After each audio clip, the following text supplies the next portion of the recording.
So over here, as you can see, we're on the acquisition, and this is just again the overview page. Again, not really my favorite.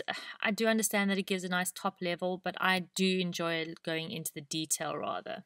So what we're going to do is we're just going to go through the important parts. So the most important report, you've got channels and tree maps and sources, and just go to the source and medium. That is all the other information and all the other reports will actually be in this one. So this will give you the best detail on how people found your site. So again, if we take a look at this, we can notice that all the columns are actually the same from the users, the sessions, the bounces, etc., except that our dimension over here has changed and it says here source medium. So source would be like the website that it's coming from, or the search engine it's coming from, or the social media platform it's coming from. So as you can see here, if we look at the sources, Google, Facebook, LinkedIn, here is a different website that is sending it through. So these are all our different sources. The medium is the type of channel that is classified as. So in this particular case, we've got your Google Organic. So organic would be just what we call the natural results on Google's platform. I'm going to skip over direct and none. We'll come back to that one. Facebook is seen as a referral because it's coming from a different website. CPC, this is Google Ads. So this will be otherwise known as cost per click. So LinkedIn, again, coming from a different website, so seen as a referral. Over here, you see clients-email, and this is our email newsletter that's gone off, and we just called that particular list that we sent the emails to our clients. That's why it's bringing that name in. So see if there's anything else that's like over here. If you look at number 10, it's also our email newsletter, except this is a different list that we're sending to. So this gives you a great indication of where the person's come from. The big question we get asked a lot is direct and none. What is that? So this is why tagging your different traffic sources is so important.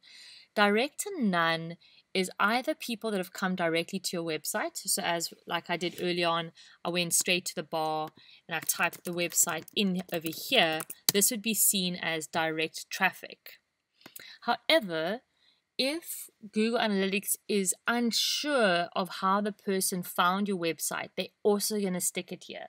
So something that we see quite often is people will send off email newsletters, but they don't actually set up what we call the tagging of it. So Google Analytics sees a traffic coming through to the site, but it doesn't actually understand where it's come from. It is going to stick it here under direct and none. And while it's okay that at least that person is still being tracked, the problem is that it doesn't actually tell you now which of your traffic sources is potentially doing well for you. So if I take a look at ours, I can see that, wow, direct and none has got our best conversion rate and it's brought in 5 goal completions. Now I know that we tag our stuff really well, so this would generally be people that have come directly to the site. However, let's say I didn't have all these other traffic sources and I just had direct and none. Now I'm going, oh goodness, did they come from an email newsletter?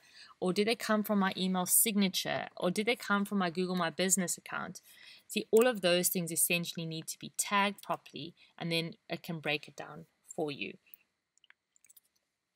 Other than that, as I said, all of these other ones you can go into, but it's essentially exactly the same information, but just grouped differently. So for example, if you wanted to only take a look at your referral sites, you would click here and it would filter out the information to now only show those different referral sites that send people to your website. So that's why I say if you stick to source and medium, you'll be good to go.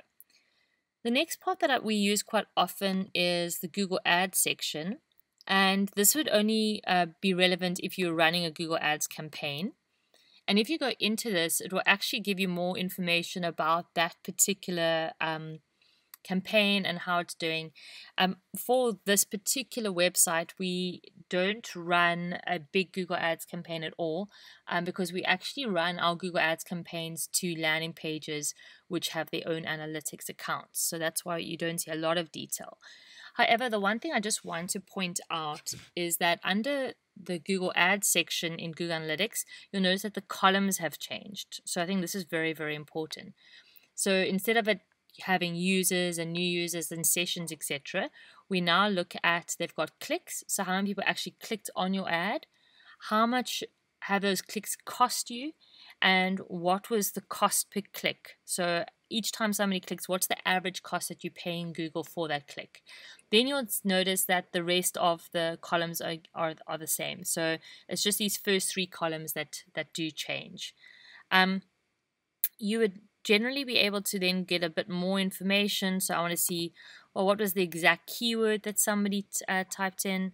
Then we'll go and actually give me a breakdown of those particular keywords. So this is a way of getting more information about your Google Ads campaign without actually having to go into Google Ads to see that. The rest of it here, I personally don't really feel you need to be looking at the social or the campaigns, because that information is also under the source medium. And this is what I'm saying, Google Analytics can seem a lot more overwhelming than it really is, because you'll find that information all under the one report. Search Console is from a Google SEO perspective. And again, just like with Google Ads, it will tell you what have you been showing for in the normal Google organic results. So this is really cool, especially if you're doing SEO and you want to see how the SEO campaigns are doing. You can get some information from this section. However, generally when you're running SEO, the reports that you get from an SEO agency are a lot more detailed. So I would definitely go with those reports as opposed to this. This just gives a very sort of high level version of it. And that's really acquisition, all done and dusted. As I said, use the source and medium, and from here make the decisions in regards to where you need to maybe be spending your budget and what campaigns and what traffic sources are working for you. Next up, we're going to be going into behavior and taking a look at what people are looking at once they're on our website.